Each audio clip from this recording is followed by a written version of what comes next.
दाजी झोळ sir, वंचित आघाडीचे जिल्हाध्यक्ष,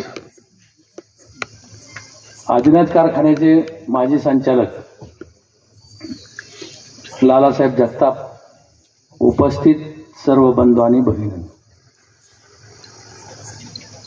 करमाळा विधानसभा मतदारसंघातून गेले 40 ते 45 वर्ष एवढा शिकलेला उमेदवार याच वर्षी 2024 ला उभा आहे. याच्या अगोदर सगळी 4थी नापास, 3री नापास, 10वी नापास, बोलता येत नाही, नीट चालता येत नाही, ही अशीच अवस्था आपल्या तालुक्यात झालेली आहे. आणि हे करत असताना प्राध्यापक रामदास झोळ सर यांचं नेतृत्व पुढे आलं आणि लगेच हे जागे झाले. अपक्ष उमेदवार रामदास झोळ सर आहेत, त्यांच्या भीतीनं हे 3 गटी एकत्र आले. राष्ट्रवादी काँग्रेस पक्षाचं चिन्ह मिळालं, उमेदवारी मिळाली, तरी ह्यांना 3 गट बरोबर घ्यावा लागतील. हे कशाचं प्रतीक आहे हे तुम्ही आम्ही विचार करायची वेळ आलेली आहे. हे सगळे एकत्र आले, कशासाठी आले?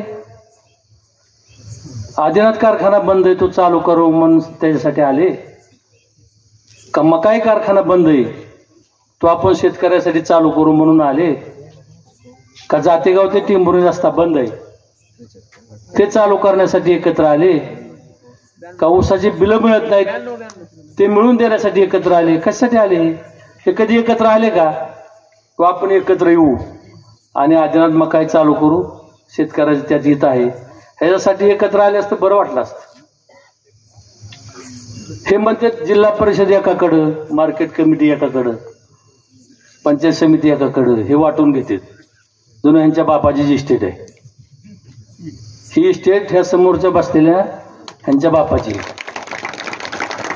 तुम्ही भीताय, कशापायी भीताय मला माहित नाही. तुम्ही म्हणजे सगळेच लपून छपून कार्यक्रम चाललाय, उघड या जरा बाहेर, काय करत नाहीत हे दसरदानाला आम्हाला सगळ्याला माहिती.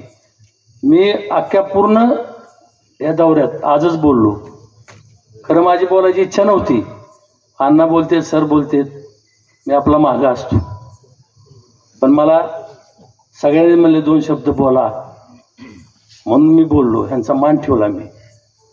तुम्ही जरा सगळी संघटित या, एकत्र या. आम्ही आहे ना अण्णा, आम्ही सर, तुम्ही अजिबात भिवू नका, कशालाच भिवू नका. तुम्ही फक्त एक कॉल करा, अण्णाला करा, मला करा, सरला करा, कोण येत नाही. ह्यांच्यात किती दमक आहे, 40 वर्ष झाला अण्णांना ओळखून आहे. अण्णांतर तुम्हाला काय केलं माहिती? कशा तलवारीच्या भांडणं केली, कोणाला वाचवलं. हे कधी एकत्र होतेत, कधी फुटतेत, हे जर तुम्हाला सुद्धा कळत नाही. रात्री एक होते, सकाळी लगे वेगळे वेगळे. काय तमाशा चाललाय तालुक्याचा? पुन्हा ह्यांना कंडा आलाय अजून बागल कंपनीला उभा राहायचा. काय केलं तुम्ही? तालुक्याचं वाटोळं करून टाकलं सगळं. जगताप तर उचलीवरला जाईल,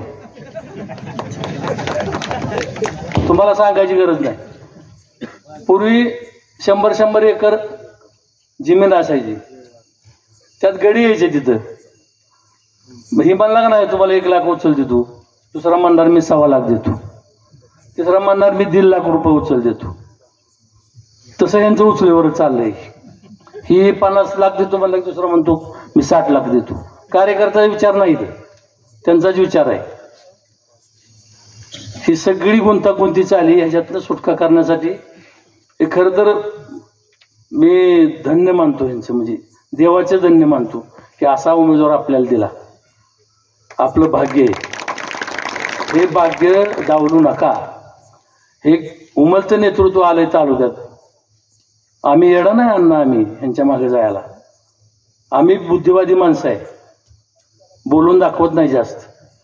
आम्हाला कळतं हे पिल्लू काय करेल तालुक्याचं. ते तालुका ऐकणार नाही, कुणाला तरी गुत्ताच हे विकास करेल. ही साले तालुका ऐकून टाकतील, ध्यानात ठेवा. तुम्हाला हात जोडून विनंती करतो, येत्या 20 तारखेला सरचं चिन्ह रिक्षा आहे, त्याच्यासमोर बटन दाबून सरांना विधानसभेत पाठवा. बघा कसा वाद गरजतोय विधानसभेत. तुम्हाला टीव्हीवर दिसेल हे माणूस काय बोलतो, कसा बोलतो. मला वाटत नाही ह्या माणसारखा अभ्यास कोणाचा आहे म्हणून. आम्ही बी चाणक्य माणसं ओळखतो, काय काय चाललंय काय नाही. दशरथांना आम्ही त्यातच आहे रोज. जास्त काय बोलणार नाही मी, माझी इच्छा नव्हती बोलायची. तुम्ही आला, चांगल्या पद्धतीने जमला, त्याबद्दल तुमचा आभार मानतो आणि माझे 2 शब्द संपवतो. जय हिंद, जय महाराष्ट्र. यानंतर बहुजन संघर्ष समितीचे संस्थापक अध्यक्ष